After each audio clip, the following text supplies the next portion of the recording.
우리에게 주신 하나님의 말씀은 창세기 40장 1절에서 8절 말씀입니다. 그 후에 애굽 왕의 술 맡은 자와 떡 굽는 자가 그들의 주인 애굽 왕에게 범죄한지라. 바로가 그 두 관원장 곧 술 맡은 관원장과 떡 굽는 관원장에게 노하여 그들을 친위 대장의 집안에 있는 옥에 가두니 곧 요셉이 갇힌 곳이라. 친위 대장이 요셉에게 그들을 수종들게 하매 요셉이 그들을 삼겼더라. 그들이 갇힌 지 여러 날이라. 옥에 갇힌 애굽 왕의 술 맡은 자와 떡 굽는 자 두 사람이 하룻밤에 꿈을 꾸니 각기 그 내용이 다르더라. 아침에 요셉이 들어가 보니 그들에게 근심의 빛이 있는지라. 요셉이 그 주인의 집에 자기와 함께 갇힌 바로의 신하들에게 묻되 어찌하여 오늘 당신들의 얼굴에 근심빛이 있나이까. 요셉이 그 주인의 집에 자기와 함께 갇힌 바로의 신하들에게 묻되 어찌하여 오늘 당신들의 얼굴에 근심의 빛이 있나이까. 그들이 그에게 이르되 우리가 꿈을 꾸었으나 이를 해석할 자가 없도다. 요셉이 그들에게 이르되 해석은 하나님께 있지 아니하나이까. 청하건대 내게 이르소서. 오늘 이 말씀에 많은 은혜 받으시기 바랍니다.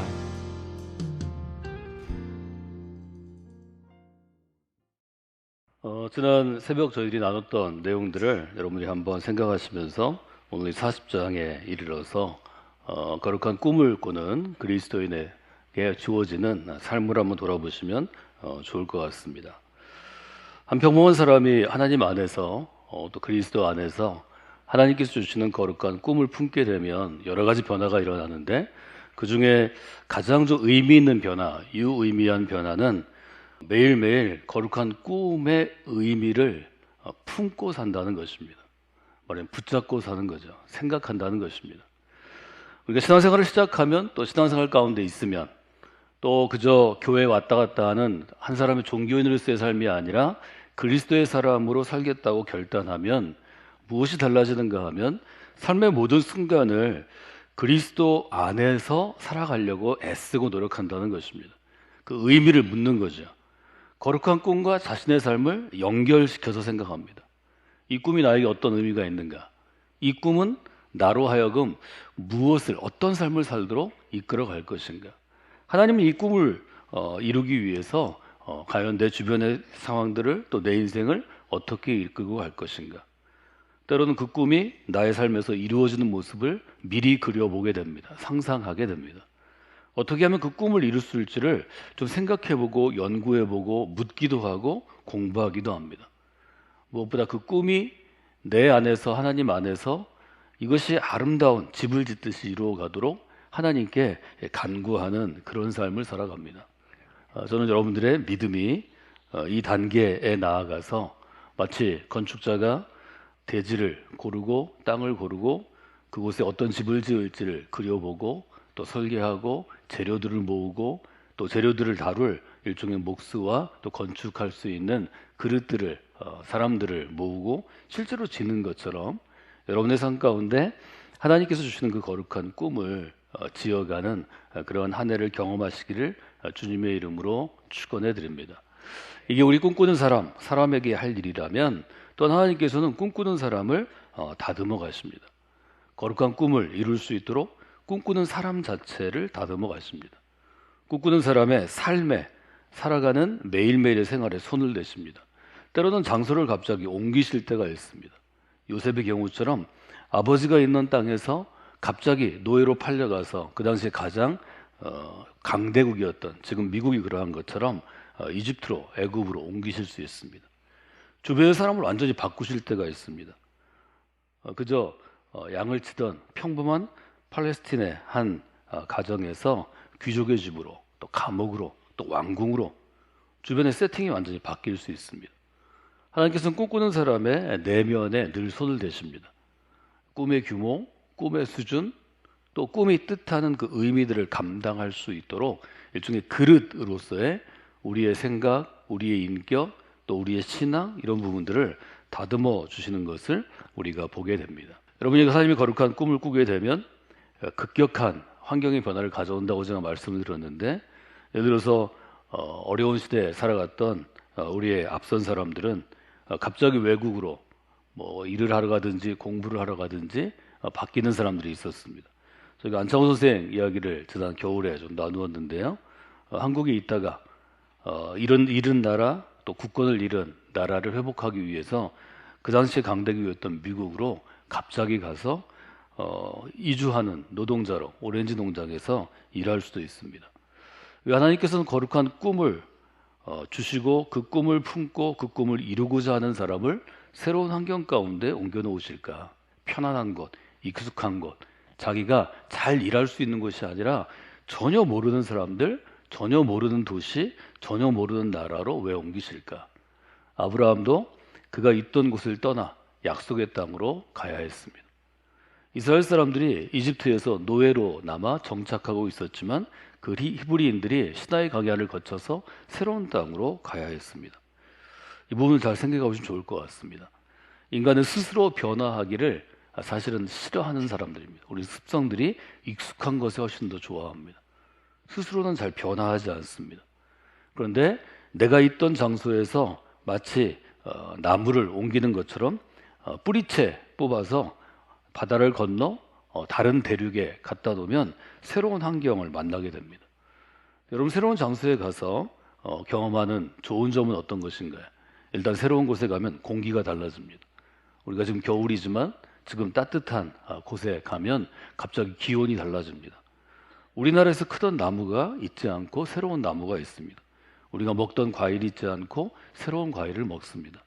우리가 먹는 식습관과 달리 새로운 음식이 있습니다. 기후가 바뀌고 날씨가 바뀌고 토양이 바뀌고 삶의 스타일이 바뀝니다. 삶의 스타일이 바뀌면 그것이 나의 생각에 영향을 줍니다. 나의 삶에 영향을 줍니다. 내가 살아가는 모든 방식에 영향을 줍니다. 사람이 바뀌면 어떻게 되나요? 사람이 바뀌면 언어가 바뀝니다. 사람이 바뀌면 옷도 바뀝니다. 생활의 예절도 바뀝니다. 말하자면 요셉은 지금 외국의 노예로 팔려가서 전혀 다른 환경에 적응하게 됩니다. 보디발의 집에서, 말하자면 귀족의 집에서 노예로 일해야 했습니다. 거기서 또 총무일을 보게 됩니다. 억울하게 감옥에 갇혀서 감옥에도 가게 되었습니다. 감옥의 책임자 친대장의 눈에 들어서 똑같이 총무와 같은 역할, 총관의 역할을 하게 됩니다. 이런 일들이 요셉의 삶 가운데 일어났던 것을 보게 됩니다. 지혜로운 사람은 환경이 바뀔 때 어떻게 하나요? 그 환경에 빨리 적응합니다. 그래야 살아남으니까요. 새로운 음식을 먹고 새로운 말을 배우고 새로운 사람들의 예절을 배우게 됩니다. 지혜롭지 않은 사람은 거기서도 고집합니다. 내가 먹던 음식을 먹고 내가 입던 옷을 입고 내가 쓰던 말을 씁니다. 미국에 이제 이민의 역사가 오래되었습니다. 하위부터 시작하면 150년 정도 됐는데요. 미국과 같이 우리나라 사람들이 한두 명이 아니고 그 자손까지 하면 적어도 100만 단위의 사람들이 옮겨져서 많이 모여있는 곳은 수십만이 있는 뭐 LA 근처나 뉴욕이나 뭐 이런 집단 거주 지역을 형성할 정도로 한국 문화가 남아있는 곳에 가면 생각할 수 있는 것이 참 많이 있습니다.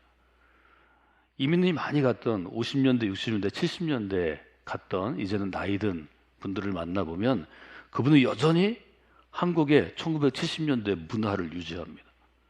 교회도 똑같습니다. 집에 가서 해놓은 것도 보면 해놓은 것도 그렇습니다. 생각도 그러합니다. 90년대 이민 온 사람을 만나면 90년대 한국 문화를 그대로 가지고 갑니다. 이것은 인간이 환경의 영향에 얼마나 노출되어 있고 환경의 영향을 얼마나 많이 받는지를 우리에게 알려줍니다. 그런데 환경이 바뀌고, 즉 도시가 바뀌고 국가가 바뀌고 언어가 바뀌고 사람이 바뀌면 사람은 살아남는 법을 배우게 됩니다. 여러분이 하나님의 꿈을 꾸게 되면 또 그 하나님의 꿈을 더 척박한 환경에서 좀 더 자원이 부족한 가운데서 이루어 가야 하면 하나님께서는 거기에 적합하게 여러분의 주변을 바꾸실 때가 많이 있습니다. 대전과는 관계가 없는데 갑자기 쭉 뽑혀서 대전에 전전한 것처럼 대전에 오시는 분들이 많이 있습니다. 대전에 적응하는 것도 쉽지 않은 것 같습니다. 대전 부근에서 자라나고 대전에서 학교를 다니고 대전에서 직장 생활을 하고 대전에서 결혼을 한 사람들은 여기가 익숙하겠지만 낯선 곳에서 있다가 대전에 와서 대전에 적응하는 것도 쉬운 게 아닙니다. 여러 가지 점들을 여러분들이 생각하시면 좋을 것 같습니다. 요셉은 변화된 환경에서 최선을 다해서 일했습니다. 요셉에게 중요한 점은 적어도 자기가 어느 환경에 처해지면 그 환경의 제일 중요한 것을 결정하는 최고 책임자의 인정을 받았습니다. 주어진 환경에서 책임자의 인정을 받고 책임자의 대리인으로, 예를 들면 보좌관으로 혹은 비서실으로 그 일을 할 수 있도록 일이 주어진 것을 우리가 보게 됩니다. 남 밑에서 일하는 것은 쉬운 것이 아닙니다. 결정권을 가진 사람 밑에서 그 사람의 마음을 살피고 그 사람의 성향을 살피고 그 사람이 원하는 일을 잘하는 것이 쉬운 일이 아니지만 젊을 때에는, 성장할 때에는 좋은 리더 밑에서 그 일을 배우는 것은 그에게 주어진 최고의 기회가 될 수 있습니다. 내가 선택하고 내가 결정할 수 있는 자원들이 제한적인 환경에서 전략적으로 생각하고 또 그 사람의 뜻에 맞게 우리가 판단하고 만드는 법을 배우기 때문입니다. 이 점은 매우 중요합니다. 예를 들어서 저희 교회 정도의 성도들이 있고 또 그 지역에서 해야 될 일들이 있고 영향력이 있고 또 같이 일하는 목회자들이 많은 교회에서는 후임 목사를 선정할 때 어떤 것을 제일 귀하게 보는가 하면 적어도 저희와 비슷한 규모와 비슷한 사역의 영향력을 감당하는 곳에서 전도사로 또 젊은 시절에 일했는지, 많은 사람들과 함께 일해 봤는지, 또 역동적인 사역들을 경험해 봤는지, 그 사역들을 기획하고 다양한 분야에서 일했는지를 평가할 수 있어야 합니다. 물론 조그만 환경에서 일한 사람이 와서 그 일을 잘 할 수도 있지만 확률이 매우 적습니다. 그 젊은 시절의 경험이 얼마나 중요한지를 한번 돌아볼 수 있다는 거죠. 그래서 하나님께서 요셉처럼 꿈꾸는 사람을 새로운 환경으로 옮기셨을 때 그곳에서 적응할 수 있고 살아남을 수 있는 능력을 아주 자연스럽게 기르게 됩니다. 여러분 자녀를 키워보시면 자녀들이 아주 어린 시절은 아니지만 적절한 시절에 부모로부터 떠나서 외지에서 유학생활을 할 수 있습니다. 유학생활 아이들은 확실히 빨리 독립된 정신을 갖고 독립된 삶을 살아갑니다. 적절한 때 아이들을 부모로부터 떼어놔야지 품에 안고 있으면 나이가 30이 넘고 40이 돼도 어린아이처럼 생각할 때가 많이 있습니다. 자기 혼자 일어나서 자기 일을 하고 자기 스스로 밥을 지어 먹고 자기 스스로 거주를 해결해야 하고 또 교통지옥과 같은 곳에서 출퇴근하는 것들을 경험해 봐야 합니다. 스스로 살아남는 법을 배워야 성인이 될 수 있는 거죠. 그리스도인도 마찬가지입니다. 이 한 해 여러분의 환경 가운데 변화가 있으면 그 변화를 통해서 나를 다듬으시는 하나님의 뜻을 먼저 생각해 보시면 좋겠습니다. 하나님은 왜 나를 이 새로운 직장에 보내셨나? 하나님은 왜 나를 이 새로운 곳으로 이사하게 하셨나? 하나님은 왜 나를 다른 일종의 직위에 보내셔서 다른 직임을 주셔서 같은 직장 안에서도 새로운 사람들과 새로운 팀을 만들어서 일하게 하시나? 새로운 일을 하는 것은 쉬운 일이 아닙니다. 처음에 그 일에 적용하고 그 일에 자기를 맞추는 것은 아주 굉장한 에너지를 우리에게 요구하는 것입니다. 근데 그때 여러분이 성장할 수 있습니다. 그때 여러분을 다듬을 수 있습니다. 나도 모르게 작년에 내 몸에 배웠던 낡은 습관들을 벗어버릴 수 있습니다. 그것을 변화의 계기로 성장의 계기로 삼는 것은 이것은 지혜로운 그리스도인에게 누구나 주어진 것입니다. 새해를 맞아서 여러분들이 새로운 팀으로 또 새로운 직장으로 새로운 환경으로 옮겨 심어진 분들이 있으리라 생각합니다. 하나님이 주신 새로운 기회입니다. 오늘 기도하실 때 하나님 새로운 팀에서 새로운 환경에서 제가 깊이 뿌리 내리고 이곳에서 성장하고 또 저에게 주어진 시간 동안 아름다운 꽃을 피우도록 제게 능력도 주시고 힘도 주시고 견고한 마음도 주시옵소서. 이걸 기억하시고 기도하시기 바랍니다. 우리 자녀들의 경우에는 새로운 학교로 진학할 수 있습니다. 초등학교에서 중학교로, 중학교에서 고등학교로, 고등학교에서 대학교로, 대학교에서 대학원으로 또 우리나라에서 공부하다가 유학생활로 쉽지 않습니다. 처음엔 두렵고 힘들고 적응하는 과정도 어렵습니다. 그러나 그때가 내 그릇을 지금에 있는 틀에서 한 단계 두 단계 깨트리고 성장하고 도약할 때입니다. 여러분에게 그 기회를 주셨을 때 그 기회를 선용하는 믿음의 사람들이 되시기를 주님의 이름으로 부탁을 드립니다. 거룩한 꿈을 꾸는 사람은 늘 하나님이 나를 심겨진 곳에서 꽃 피워야 한다는 아주 분명한 메시지를 받아야 합니다. 여러분이 기도할 때 과거에 붙잡힌 사람은 어떻게 기도하냐면 환경을 변하게 해달라고 기도합니다. 하나님, 제가 편안했던 환경이 있는데 이때 저한테 익숙했던 사람, 이때 저한테 편한 환경, 이 환경으로 저를 다시 보내주세요. 이렇게 기도하는 성향이 있습니다, 우리 안에. 여러분 혹시 그런 성향이 있는지를 한번 돌아보시면 좋겠습니다. 여러분이 좀 더 진취적이고 도전적이고 새로운 일 가운데 쓰임 받는 사람이 되려면 환경의 변화가 아니라 제가 적응할 수 있도록 하나님께서 도와주세요. 기도의 방향이 좀 바뀌어야 합니다. 제가 새로운 학교에 적응할 수 있도록 하나님 새로운 사람들을 제게 붙여주시길 원합니다. 제가 새로운 팀에서 일할 수 있도록 하나님께서 새로운 생각을 주시고 새로운 지식을 주시고 새로운 기능을 제게 더해주시길 원합니다. 여러분 그런 점을 좀 바꾸셔야 합니다. 교회 안에서도 우리가 새로운 팀을 만들고 새로운 사역을 만들기 위해서 좀 그 일을 잘할 수 있는 분들에게 저희들이 선택하고 부르심을 전합니다. 이 일을 좀 해주시면 좋겠습니다. 두 방향으로 딱 바뀝니다. 새로운 일에 내가 부름받았다고 생각하고 믿음으로 순종하는 분들은 제가 좀 어려움이 있지만 내키지 않지만 목사님이 말씀하시니까 제가 해보겠습니다. 이런 분들이 소수가 있고 대부분은 아니요, 저는 이 속회에 1년 더 해야 되겠습니다. 저는 이 사역 2년 더 해야 되겠습니다. 전 절대로 못합니다. 그러나 여러분, 변화 없이는 발전도 없습니다. 변화 없이는 도전도 못 받습니다. 변화 없이는 아무것도 일어나지 않습니다. 내 자신이 변할 때 내 주변도 바뀝니다. 이 점은 성경이 우리에게 분명하게 요구하는 것입니다. 그 점을 여러분들이 한번 마음 가운데 두시면 좋겠습니다. 그럼 이렇게 물어볼 수 있습니다. 하나님께서 왜 우리에게 새로운 사람을 만나게 하시는가? 교회에서도 직장에서도 여러분의 삶에서도 새로운 사람을 만나면 왜 새로운 환경과 새로운 사람을 만나게 하시는가 하는 점을 한번 생각해 보시면 좋겠습니다. 지금 창세기 40장에 보면 요셉이 감옥에 갇히는 내용입니다. 구덩이에 형제들이 그를 빠친 것처럼 요셉이 이제 감옥에 갇히게 되었습니다.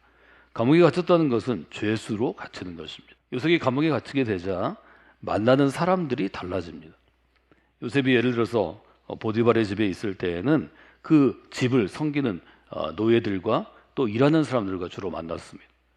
근데 요셉이 감옥에 갔는데 그 감옥은 친위 대장의 집 안에 있는 감옥입니다. 3절에 보면 그들을 친위 대장의 집 안에 있는 옥에 가두니 곧 요셉이 갇힌 곳이라. 요셉이 간 감옥은 예를 들면 일반 죄수들이 도둑질을 하거나 아니면 다른 사람에게 어려움을 줬거나 이런 잡범들이 모이는 곳이 아니고 왕국에서 적어도 신하로 섬기는 사람들을 어떻게든 분류해 놓은 말하자면 경호대, 왕의 경호대 대장의 집에 있는 일종의 사옥, 사사로운 감옥이라는 것을 우리가 보게 됩니다. 여기서 요셉이 만난 것은 왕을 섬기던 사람들입니다. 요셉은 그 사람들하고 만나서 얘기하고 그들에게 밥을 주고 그들의 필요를 채워주면서 뭘 배웠을까요? 신하로서의 자세를 배웠을 것입니다. 지금 현재 왕이 어떤 사람인지, 어떤 생각을 가지고 어떻게 정책을 결정하는지, 왕이 중시하는 가치는 어떤 것인지, 음식은 뭘 좋아하는지, 아침에 몇 시에 일어나는지, 밤에 몇 시에 자는지. 더군다나 지금 여기 갇힌 사람은 술 맡은 자와 떡 굽는 자입니다. 술 맡은 자는 왕의 보통의 시간들 혹은 연애를 하거나 파티를 하거나 외국에서 손님들이 왔을 때 연애를 주관하는 매니저입니다. 떡 굽는 자는 누구인가요? 왕궁의 수석 셰프입니다. 요즘 흑백 요리사 때문에 셰프 인기가 더 올라가던데요. 왕이 어떤 음식을 좋아하는지, 음식을 먹으면서 무슨 말을 하는지, 또 어떤 사람을 옆에 두는지, 말하자면 왕이 갖고 있는 아주 개인적인 대소사들을 파악할 수 있는 그런 자리입니다. 하나님께서의 감옥에서 요셉이 이런 사람들을 만나게 하셨을까? 요셉은 우리가 어제 본 것처럼 또 이틀 전에 본 것처럼 다스리는 자로서의 꿈을 꾸었습니다. 요셉은 어린 시절부터 하나님이 너는 앞으로 다스릴 자가 되리라 하는 아주 분명한 비전을 주셨습니다.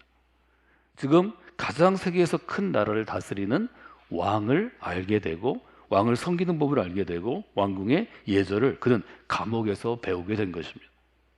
이것은 왕궁에서 왕자로 태어났을 때, 공주로 태어났을 때 배울 수 있는 것입니다.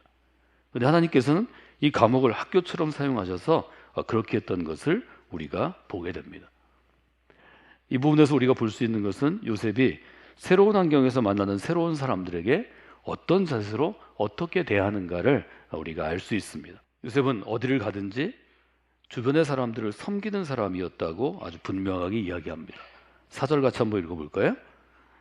친히 대장이 요셉에게 그들을 수종들게 하매 요셉이 그들을 섬겼더라. 그들이 갇힌 지 여러 날이더라. 감옥에서 요셉이 한 일은 어떤 것이냐면 그들을 수종드는 것입니다. 그들이 먹고 잠자고 그 감옥에서의 삶을 하는 것을 돕는 자가 되었습니다. 집사와 같은 역할을 하는 것입니다. 요셉이 그들을 섬겼다고 얘기합니다. 이것은 요셉에게 익숙하게 훈련받은 것인데 어디에서 훈련받았냐면 바로 노예로 팔려간 왕의 신하였던 보디발의 집에서 훈련받은 것이었습니다. 그는 거기서 일종의 총관처럼 총무집사로 살았습니다. 사람을 섬기는 법을 거기서 배웠습니다. 감옥에서 왕의 신하들을 극진하게 섬겼습니다. 누가 나를 잘하면, 누가 나에게 잘해주면, 내가 힘들고 어려워서 감옥 생활을 하는데 나를 섬겨주면 그 사람에 대해서 고마운 마음이 들겠죠? 그 사람에 대해서 뭔가 해주고 싶은 마음이 들 거예요. 즉 호의를 갖게 됩니다. 사회생활을 하면서 제일 중요한 것은 다른 사람들이 나한테 좋은 마음을 갖는 것입니다. 여러분들이 이 한 해 동안 여러분이 섬기는 직장과 또 일터와 교회에서 여러분과 함께 생활하는, 여러분과 함께 일하는 사람들이 여러분을 좋게 여기기를 원합니다. 호의를 품어야 합니다. 오늘도 기도하실 때 그렇게 여러분 기도하시면 좋습니다. 제가 함께 일하는 사람들이 제가 그들을 섬기고 또 그들을 그리스도의 마음으로 대할 때 저에게 좋은 마음 갖게 하여 주시옵소서. 저에게 좋은 마음을 가진 사람들이 제 옆에 있도록 인도하여 주시옵소서. 여러분 어떤 사람이 행복한 사람인가요?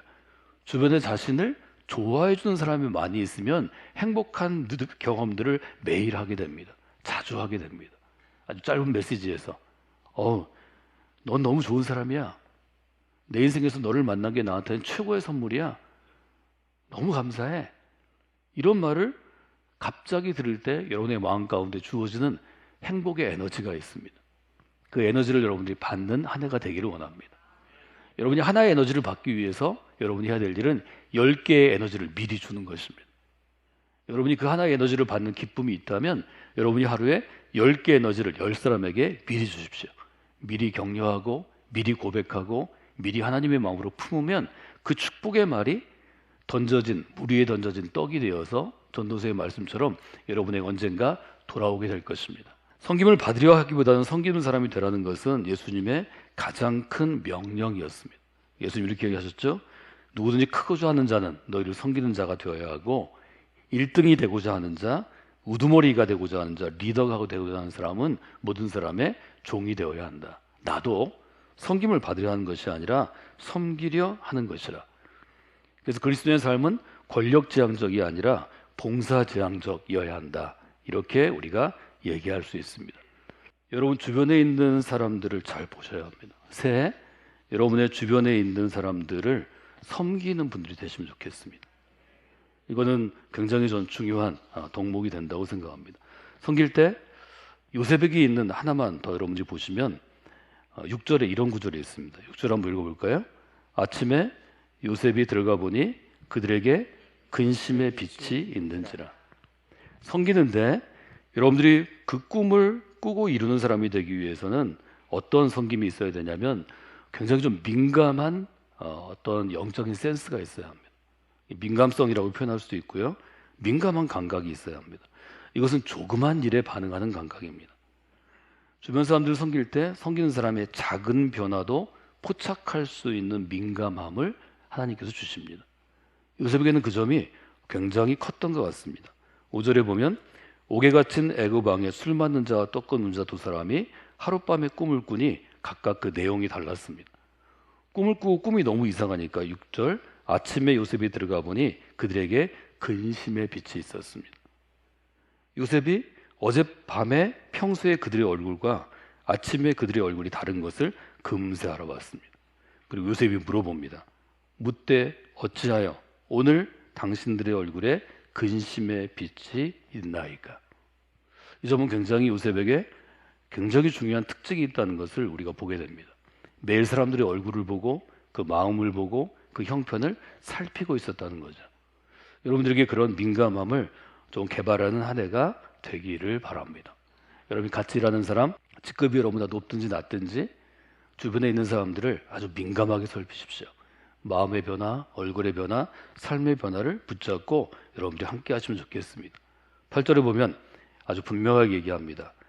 우리가 꿈을 꾸었으나 이를 해석할 자가 없도다 얘기하는 그들에게 해석은 하나님께 있지 아니이까 청컨대 내게 이르소서라고 분명하게 얘기합니다. 요셉은 뭘 얘기하나요? 하나님께 해결책이 있다고 얘기합니다. 요셉은 짧은 순간을 놓치지 않고 그 짧은 순간에 그 아침에 서로 아침을 주든지 문안할 때 인사할 때 하나님이 주시는 기회를 붙잡은 거죠. 그 다음에 꿈을 해석해주고 14절에 보면 이렇게 요청합니다. 당신이 잘 되거든 나를 생각하고 은혜를 좀 내게 베풀어서 내 사정을 왕에게 좀 아뢰어 주십시오. 지금 감옥에서 자기를 구할 사람이 왕밖에 없기 때문에 이 집에서 나를 건져달라고 요청합니다.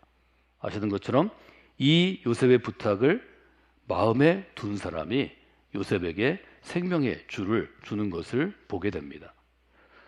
마무리하면 저는 여러분들이 오늘 우리가 함께 보는 이 40장에서 이 부분을 마음에 두고 한 해를 생각하시면 좋겠습니다. 여러분이 하나님께 주신 거룩한 꿈을 마음에 품고 그 꿈을 자라게 하고 그 꿈이 이루어지는 한 해를 살기 위해서는 모든 순간이 하나님이 주신 기회가 될 수 있다는 점을 기억해야 합니다. 지금 우리가 예배하는 순간, 말씀을 나누는 순간, 이 순간도 기회가 되고 돌아서 나가서 문 밖에서 우리가 인사하는 순간, 모든 순간순간이 기회가 됩니다. 번번이 변화의 기회를 놓치는 사람에게 공통점이 있습니다. 매일 반복되는 일상에 충실하지 않을 때가 많습니다. 게으르거나 태만하거나 책임감이 부족합니다.